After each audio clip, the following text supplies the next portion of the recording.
My definition of sacrifice is thinking the welfare of your children first before your own welfare, especially Sacrifices as well for meaning you were going to give love for your children, and of course for building your how building the sacrifices enable for you to provide for your family.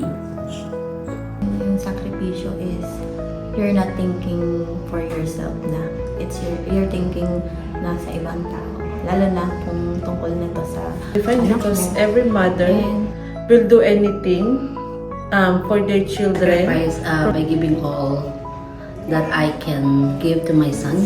Para sa akin, ito yung isang bagay na pwede mo iparamdam sa anak mo as pagmamahal. Gawa mo yung mga bagay like ako, I was an OFW before. So, kailangan ko umalis para sa kanila, na kailangan ko i-sacrifice na wala ako sa birthday nila, sa mga lahat ng during their growing process ng buhay nila, wala ako. Halos 8 years akong wala sa kanila. Yun ang sacrifice para sa akin. Wala ako sa mga special moments nila. Kumbaga, nakakauwi man, pero 1 month lang or 2 months. So, sacrifice yung para sa akin. Yung maisip mo, nagkasakit sila, wala kang magagawa, kundi tawag lang, follow up lang. Yun. Yun ang parang sacrifice ko sa kanila.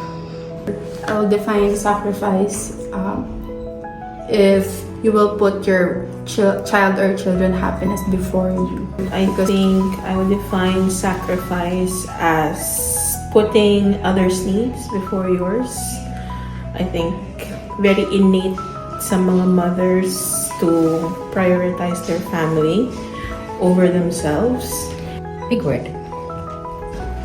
Because in the course of motherhood, there are a lot of things that you will have to set aside for your children to become happy, to achieve their goals, and for you to be there for them. I really have to give up everything, my goals in life, especially if you are already a mother. Sacrifices is when I decided to let go of my happiness for their sake na malagay sila sa magandang sitwasyon. Ang sacrifice, hindi naman kasi siya parang hindi mo siya kayang i-define into sentences kasi masyadong malalim siya. Kapag nanay ka, you sacrifice a lot. Even kahit kapalit nun yung life mo, kaya mong ibigay o handa kang ibigay dun sa anak mo. Kasi, di ba nga sabi nila, everyone can be a mother, but it takes a special part to be called mom. As a mother, sacrifice is when you were so willing and had no second thoughts of giving up what the life that you were used to have, right?